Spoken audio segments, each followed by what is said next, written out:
So what up, Biz? How you been during this quarantine? Well, I'm just working, just being busy, spending a lot of time in the crib, which is a Yeah. blessing. Yeah, I mean, I miss everybody. I get to see my family, but it's like we're doing drive-bys, you know. Um, can't complain too much, you know what I'm saying? It's, just kind of missing outside, but at the same time, I'm enjoying being home, spending a lot of time with my kids, wifey. Word. I hear that. I think everybody's kind of just like adjusting to having all this free time and then also finding ways to get creative, which, it's come down to these interviews on Zoom and the Mm-hmm. IT. So I feel like Yeah, we're spending a lot of time on our mm-hmm. phones, kind of just watching all the content that comes out though. Yeah. And I know you're definitely one of those people that knows what it's like to go viral. Did you see the latest with DJ Khaled and the girl that he had join his live? I saw you. Yeah, I actually did like a remix to that, like, just messing around with my homegirl Penny. That joint is on my page. It hit like 50,000 on my page. I just went live with her real quick, and I was like, I got a family. It's all love, though. It's all love, get my Khaled on. Come to me normal. Yeah, talk to me. Yo, Khaled is, Khaled is the best, man. He got the best energy. He's always, you know what I mean? He's not a hater. He supports. He's a hard worker, family man. You know what I'm saying? Like, just shout out to Khaled. We the best. Flip De Niro. My boy Sav. I fuck with Khaled. And Khaled turned into a meme, but he was cool with it. He was like, yo, I'm a meme. It is what it is. I think that's one of the things that I feel like you guys share that trait of just owning absolutely everything about your lifestyle. Like, if anybody knows Biz, we all know you're married, you got kids, like you started that whole clothing brand Wash, for a reason, just kind of like embracing everything that you stand for. And I feel like Khaled does the same exact too. Like, there's no secrets to who DJ Khaled is. You know what I mean? Nah, facts. Honestly, like Khaled, he kind of like, I would definitely, I was on a red carpet one time, and somebody was interviewing him, and he pulled up and he was like, yo, you don't know Biz? Yo, I got the clip. He's like, yo, you don't know Biz? Yo, you never been to his website? Like, and I kind of was like shocked when he did it, because I'm like, I was just chilling in the cut. He like pulled me in when they was interviewing him on the red carpet, and he showed me like that love, you know what I mean? And that's why, again, I feel like a lot of people are successful when they come through with that energy, where it's just like just showing love and not being afraid to, like, embrace stuff without it like necessarily benefiting you in a way. You know what I mean? Yeah, I mean, that's genuine. Yeah, not exactly. a lot of people sometimes hold that. I want to talk a little bit about, we know Biz, the blogger, the biggest blogger in the world. You have all these videos where every store you run into, you kind of ask like the cashiers, like, yo, you know who I am? I think that's the funniest thing ever. Wow, that's crazy. Are those really like just random, or do you kind of let them know like what you're doing? Nah, I don't never let them know what I'm doing, because that's how I get like that like the best. I don't even know the reaction until I'm recording it, So yeah. I just go up to them and I give them, like I'm like literally paying for whatever. And once they give me the money back, I'll be like, yo, let me ask you a question. Do you know me? And they really be like looking, you know what I'm saying? So that shit, just that alone, like they give a second, like, no. And then, some obviously are at work, so some be having like an attitude like, nigga, like who are you? You know what I'm saying? So it's always viral. And I honestly, I miss doing that, because now we got like a pandemic, so they got the plastic up, and like, you can't even talk to people. Everybody got the mask on. But I might have to do one of those through the plastic. You know what I'm saying? One of the do you know me? With a mask on too, because it's even harder to see you. Exactly. But I love these things that you do because it shows such a comedic side of you. Which, speaking of, talk to me about the whole Uncle Biz persona that you have going on. I mean, like, the Uncle Biz persona, that shit really like had a life of its own, Like, literally, the first picture I posted, it was like 2017. It was like October 2017. It was getting cold. So one of my boys, I was, you know, running around pushing anything as possible. And one of my boys saw me in the post office. He was like, yo, Biz, my people's got a store next door or whatever. You know what I mean? Pull up. I'll lace you up, get you some free sneakers, whatever. So I was like, all right, cool. So we went over there, and it was getting cold. All they had at the spot was like Champion hoodies, and they only had like 2X, 3X. So I was like, you know what? I'm going to be in the crib anyway. I'm going to put it on. You know what I'm saying? It's getting cold. So when I put it on, I just left from the liquor store, grabbed a bottle of Henny. I had a pair of Timbs on, and I just put the all red Champion hoodie on, grabbed a big hat, held the bottle of Henny up, took the picture, left the store, opened up my phone, and yo, that picture was, yo, people photoshopped me on Mobb Deep album covers. Yo, that picture went viral. So right then and there, I still had the clothes on. I went back to the store, and I just had them playing like 50 Cent Wanksta did a video. And yo, that's how Uncle Biz got his start. You know what I mean? And it's been big viral ever since then. You know, it's been crazy. Cause even when I pull up to spots and I'm like dressed normal, people be like, yo, where Uncle Biz at? You know what I'm saying? So it's like, it's crazy, man. It's like, who would have thought, you know? Well, that's the world that we live in today. I say this all the time, but it's all about what's trending, what's going viral, you know, what pops and what stands out.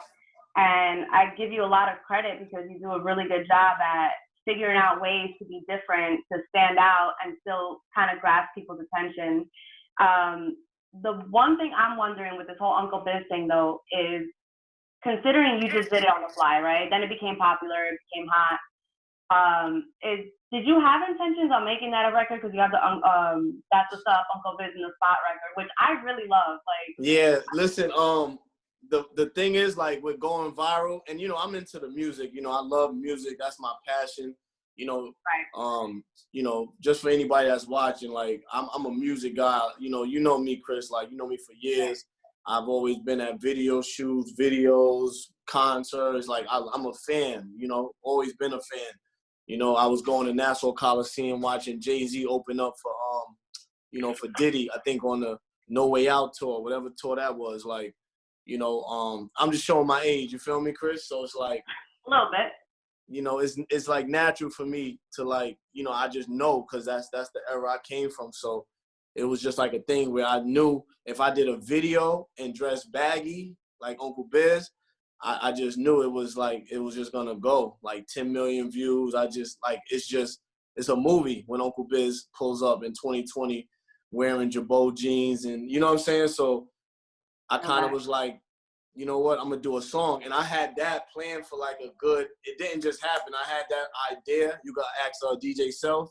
I had that idea like for a whole year before I like recorded the song, like a year and a half, to the point where even one time I saw Self, he's like, yo, what happened? I thought you was gonna do a song. And I'm like, you know, I'm not a rapper, so it's like, I'm like, all right, I gotta get to the studio. I gotta put this song together. So in my head, I always had like an old school song. You know what I mean? As my character, Uncle Biz. Word. And I love that you rep Long Island so much. Like, some people, you know, may know. I mean, you're just always literally everywhere. You have that whole saying, like, I'm everywhere. But you rep Long Island, and I feel like a lot of people in this entertainment industry sometimes kind of feel like they always got to rep like one of the boroughs in order to be in. But you really rep it. You're always talking about Strong Island, 516, and all that. 631. Talk about where you grew up. Yeah, I grew up in Suffolk County. I went to Copeg High School. And for anybody that's watching that's not too familiar with Long Island, it's like Copeg, Amityville, and Lindenhurst are like 3 towns all like in the same area, you know, because, you know, I know a lot of people are familiar with Brooklyn, the Bronx, you know, all the boroughs. So it's like, you know, where I'm from, you know, Long Island, Suffolk County, we got Suffolk County, we got Nassau County, and, you know, Long Island always had talent, always had, like, Long Island, since I hit the scene, since I've been running around, you know, Long Island's always been lit. It's just you got to kind of, like, be in a loop in that town or, you know, wherever it's going down at. So it's like, me being from Long Island, like, I love it. You know, I still live in Long Island. You know, it's a different vibe. And if you ain't from here, you might not really get it or understand it. But you know, those that do definitely pull up to LI. You know what I mean? Like it's a vibe. The Hamptons. You know, we got legendary spots out here. You know what I mean? So, you know, like, how would I not rep it? You know, you always rep where you from. You know what I mean? That's why, again, you know, people watch what's trendy and what's moving, and they try to gravitate towards that sound and different things like that. And it's like, nah, son, like, I'm from Long Island. Like, anytime anybody ever asks me, like, yo, Biz, you from Queens? You from Brooklyn? It's like, nah, I be in Queens, I be in Brooklyn, but I'm from Long Island. Where the fuck is that at? It's like an hour from Brooklyn. You know what I mean? I'm always trying to like describe it, you know? So I try to say that shit in every song, every opportunity I got to bring, you know, some attention to Long Island because, nigga, we lit. You know what I'm saying? Yeah. I think that's important because there's a lot of, I mean, I feel like our circle we have a lot of mutual friends, you know, and like you're saying, you know, it's important to rep where you're from and who you represent and all of that stuff. And I've known you for a really, really long time. Like, I know. And yo, Chris, it's funny. I don't want to cut you off, but I was going through like my YouTube because, you know, I'm about to go ham on YouTube. I'm going to do the 1 million views on YouTube also. So I'm like just looking at my YouTube footage, and I saw a video of Chinks and French and Red Cafe, and I forgot you was in there. You know what I mean? You see them green and white diamonds, boy, that's segregation. Top naked engine revving, tell them niggas race. That was like, that really reminded me like, wow, I really knew Chris for mad long, and I just wanted to let you know you always been working. You know, you're always positive, always supportive, and you know what I mean? I really appreciate you and, you know, everything you do for the culture, and, you know, you always been a real one.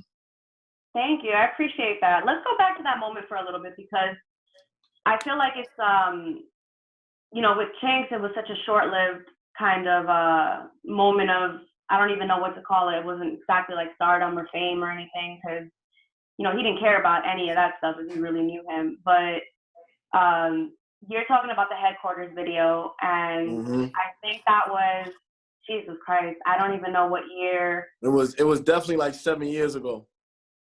Right. I think it was like 12 or 13, 2012, 2013. Yup. I was in my early 20s.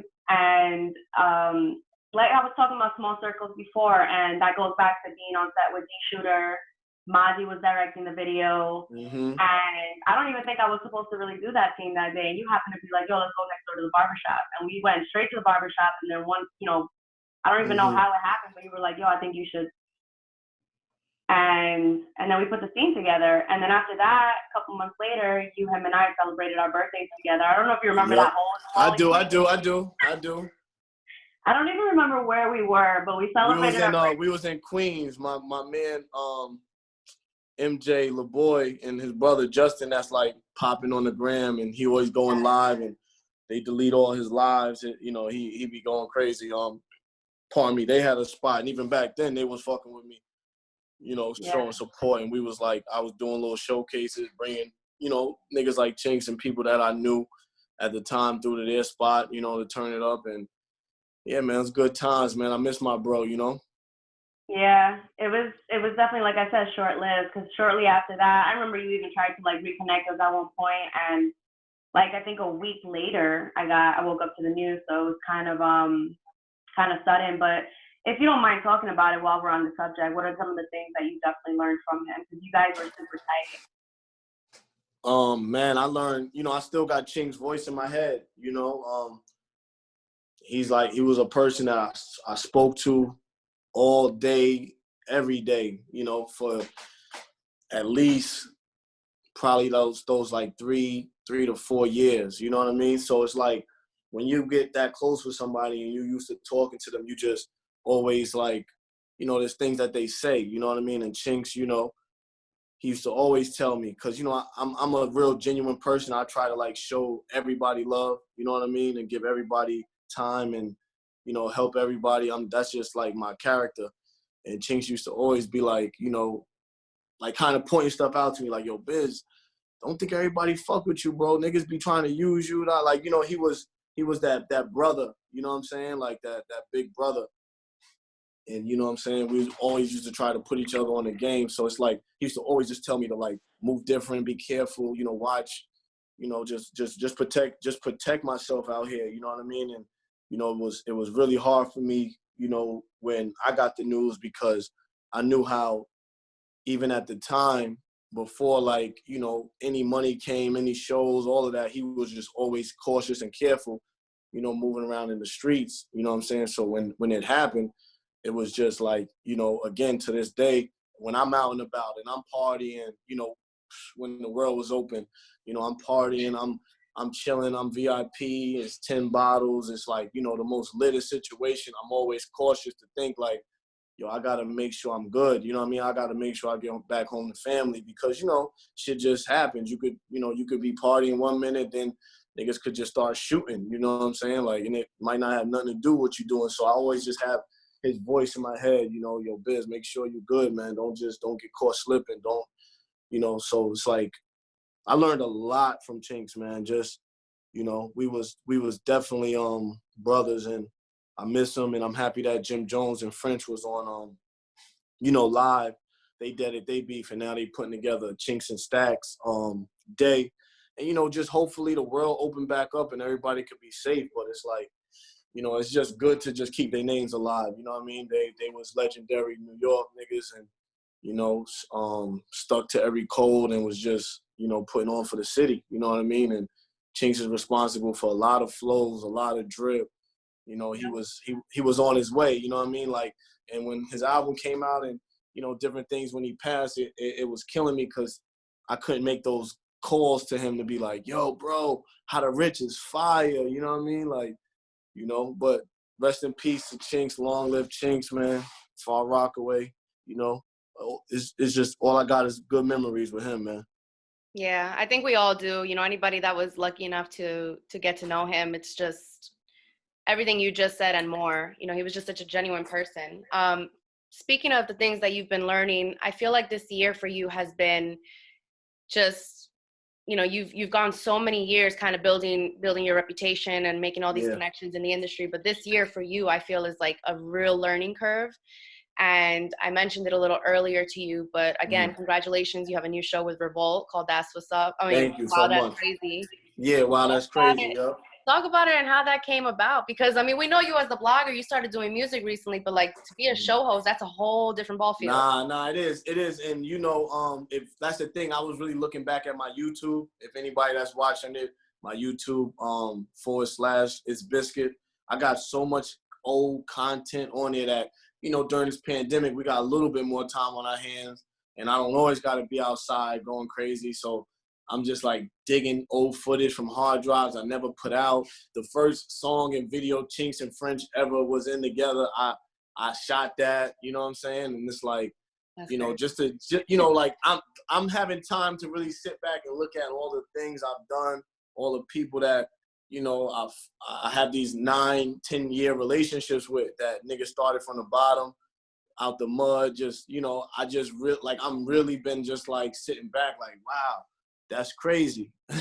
Like literally, you know what I mean? Cause it's like, I worked so hard, and, you know, I wasn't like lucky. I never, like, when anybody come to me and they be like, yo, Biz, how'd you get lit? And this, I'm like, yo, what? Blood, sweat, and tears. Like, and 10 years, and hard work and dedication, and, you know, just like that you get knocked down, you know, 9 times, you get back up on the 10th time. Well, I know I fucked it up, but whatever that saying is, it's like, you know, this shit right here is like, you know, you can't throw in a towel. It's like, you know, you work out every day. It's that discipline, you know, it's different, man. And my grind is like that. Like, I don't care what anybody got to say, what they doing. I'm working, and I'm focused on like where I'm going with it. You know what I mean? And once you're able to really tap into that, it's like nobody could really stop you. Like, you really learn, like, damn, I'm literally the only one holding myself back. You know what I mean? Yeah. And that's the first episode that you had on that show. You had Casanova. Shout out to Casanova. Oh yeah, my boy. But he mentioned something really interesting to me. You guys were kind of talking, and he started talking about academics and their old beef, and you kind of asked him like how they came about squashing it. And he made a really interesting point when he said that at the end of the day, he realized that academics was just doing his job as a blogger. Yeah. And I feel like with what you do as well, because you're always reposting, you know, if something's hot, even if it's not hot, if it's being spoken about, it's on your page. And you do a really good job of like keeping up to date. But have you ever gotten heat from anyone Oh yeah, or definitely. something like that? Yeah. Sorry, somebody's trying to call me, but yeah, I've got, you know, especially when I was doing the wash, like heavy with the wash, I was like always posting like wash of the week. And then, you know, few people didn't really know my terminology, exactly what I was saying when I was saying wash. You know, they like, who the fuck is this nigga telling me I'm washed or telling people I'm washed? You know, and I'll be outside, you know, so I bumped into people, you know, being in the spot, like, yo, what's up? What's that shit you post? And, you know, I post so much shit, so I'm like, huh?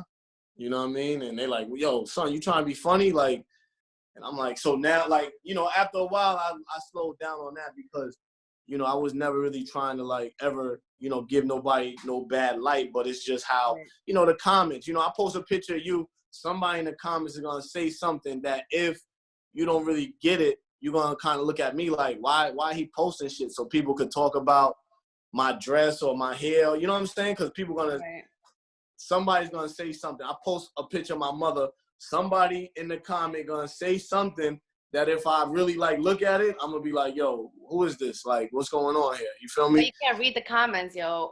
Nah, that's what I'm trying to say. So like, Comments. I learned like not to just post any and everybody that, you know what I mean, just because it's a funny picture or whatever. Cause, you know, at the end of the day, you know, people are sensitive at the end of the day. You know what I mean? For sure. So what's next with the music? You put up a post recently and you said inspire or retire.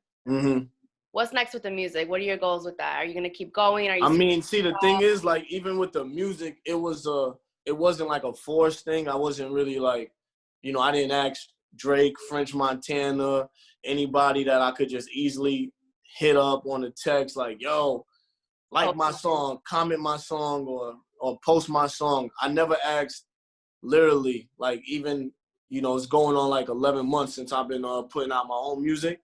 Right. I literally was just about to like use a favor for a song. You know, I had the record called Outside, and this is when, you know, this is, I guess, going on 2 months ago.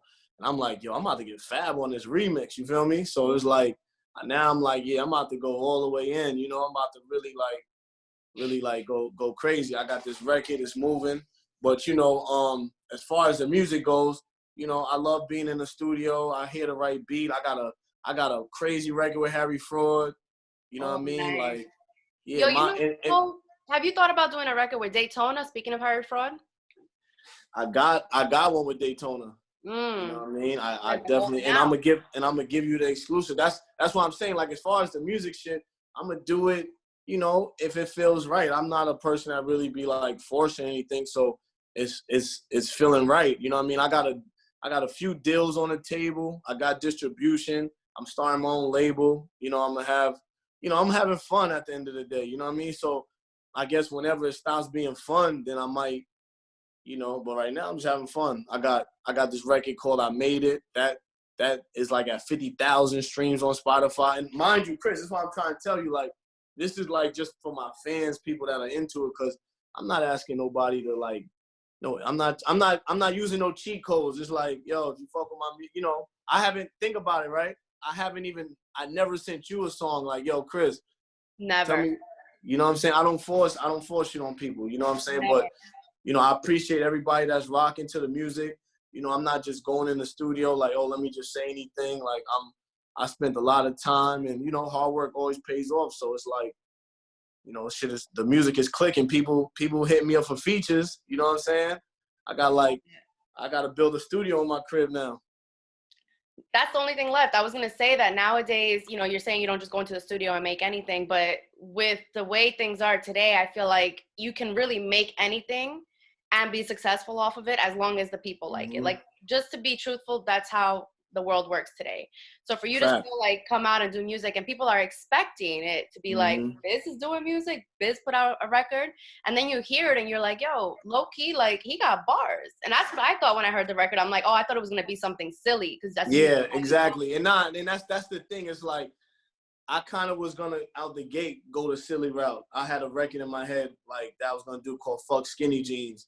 And I just knew that was going to go viral. I was going to wear like the OD baggy, LRG, pants, Carhartts, and just go crazy viral for that. But, you know, when I did the Uncle Biz record, I went in the stew and I caught that vibe. And the first person to play the record was Funk Flex, you know. And I'm like, oh, shit. So he kind of like really, like I would have to give him the credit because it's not that I wasn't doing it, but I was more or less just like, you know, testing the waters. Like I didn't put the song on Spotify, nothing. You know what I mean? I just put a post on the gram that kind of went fake viral because people were like, yo, that's you rapping? It was like unexpected. You know what I mean? So yeah, I've been a rapper ever since, man. Like going on 11 months strong. And listen, it's hard work. I salute all the artists up and coming. You gotta spend your money. You gotta drip. You gotta, being a rapper. You gotta keep up with it. Is fun, but it's a lot of work. You know what I mean? Yeah, it comes with a lot. I look at it like writing, and also like I remember, I don't know if it ever came out. Yeah, actually it did come out. I did a skit for Daytona one time, and I remember just doing a skit in the booth. I was like, I don't know how you guys do this because I would go insane like trying to perfect a record or like it's a lot of work. It's same line. And you got to have a good team, like your team, whoever's taking your pictures, taking your videos. You know, I got to give a big shout out to Social Media House. You know, I've been with them ever since. My man Tev, my man Marky, you know, my man Brox, Shavi, you know, it's the whole gang, man. My boy Real, you know, everybody. Social Media House LI or something like that? Yeah. That's copy. You know, they get all the credit too. You know, they've been with me. We've been doing showcases, you know, just grinding, man. You know, again, it's something that I love. You know, I'm not really like, you know, I make money. It's not like I'm like, yo, let me start rapping and try to get some rapper money. I fuck with it. You know what I'm saying? Like, I'm really having fun, and that's all I'm, you know, that's what I'm about. I'm not I ain't about none of that other shit. You know what I'm saying? So. Yeah. So once this quarantine is over, because I think we're starting to look at, you know, the cities opening back up and stuff.